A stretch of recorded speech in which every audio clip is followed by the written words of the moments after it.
All right, let's get right into it. We need to talk about January 5th, 2026.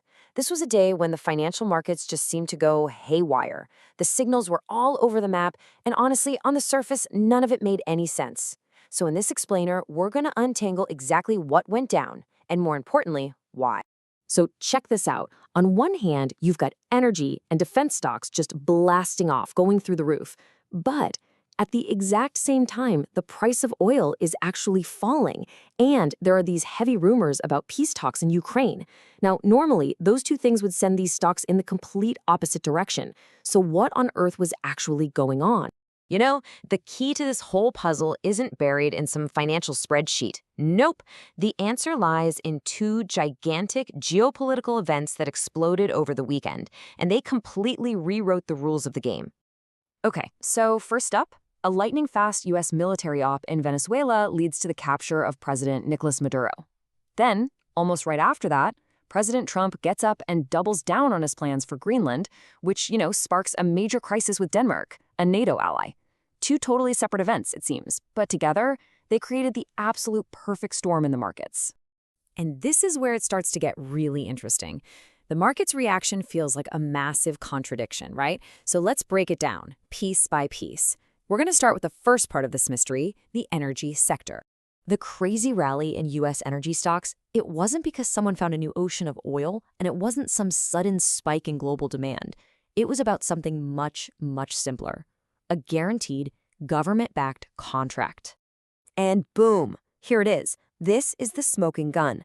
A direct quote from President Trump himself. He's not just floating an idea here, he is basically telling the market, hey, U.S. companies are going in to rebuild Venezuela's oil industry, and don't worry, they are going to get paid. This isn't an investment in a commodity anymore. It's an investment in a government-enforced deal. What's really fascinating is just how smart the market was about this. Chevron, which already has a foothold in Venezuela, it shot up. ConocoPhillips, which is a huge creditor, it jumped because they thought, hey, we might finally get our money back. And Halliburton? Well, someone's got to actually rebuild all that broken stuff, right? So they surged. And then you have Valero. Their story is a little different, and we'll get to that in just a sec. So what is this big idea that investors are betting on? It's a model called oil for debt, and essentially it means turning Venezuela's oil industry over to its creditors to manage. U.S. companies put up the billions to fix it, and in return, they get first dibs on all the oil money that comes out until every last cent is paid back. Let me break that down. Imagine you're given the keys to a factory that's totally fallen apart. You spend your own money to fix it all up. In exchange, you get to sell everything that factory makes until you've not only made your money back, but a tidy profit too. Only after you're whole does the original owner start to see any cash. For an investor, this setup wipes out almost all the political risk. It's a sure thing. Okay, so this brings us right back to that confusing paradox. I mean, the whole point of this plan is to get millions of barrels of Venezuelan oil back on the market. That's a massive flood of new supply, which should just crush the price. So why didn't the oil market completely panic? And this is why Valero was the biggest winner of them all. See, refiners don't sell crude oil, they buy it. For them, cheaper crude is like a baker suddenly getting flour for half price. Their profit margins just explode. Plus, their refineries on the Gulf Coast are perfectly set up to handle Venezuela's specific type of heavy, sour crude.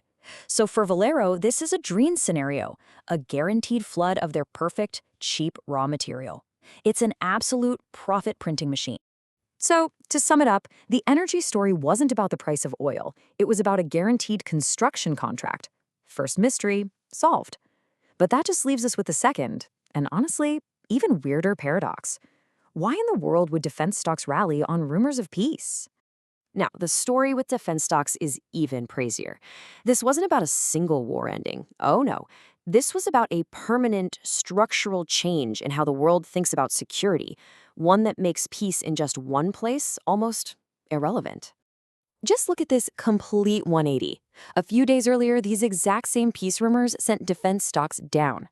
The market's thinking was simple. Peace equals less business. But on January 5th, that logic got thrown right out the window. Suddenly, the war in Ukraine wasn't the main reason to own these stocks anymore. So what changed? Well, the events in Greenland and Venezuela completely re-scrambled Europe's security map. You've still got the old adversary to the east, but now, thanks to the Greenland situation, you have an unpredictable ally to the west. And with the Venezuela operation, you've got growing instability to the south. All of a sudden, the threat is coming from every direction. And the market's takeaway from all this was crystal clear. Europe can't just rely on the US for protection anymore. It has to be able to stand on its own 2 feet. This idea of strategic autonomy, which used to be just a talking point, suddenly became an urgent, must-have reality. And you know what that means? A super cycle of defense spending that's going to last for years. And this isn't just theory. We're already seeing it happen. The market is rewarding companies that are teaming up to create these new European defense giants. This deal between Germany's Rheinmetall and Italy's Leonardo to build new tanks, it's a perfect example. This is about building a powerful European defense industry that doesn't have to wait for a call from Washington. Now, these two events, they didn't just shake up energy and defense. Oh no. The shockwaves rippled out across the entire global financial system, and they hit some places you really wouldn't expect. Take gold. The price skyrocketed to over $4,400 an ounce. Why? Well, think about it. If the US can effectively seize another country's entire oil industry overnight, does holding all your nation's savings in US dollars still feel safe?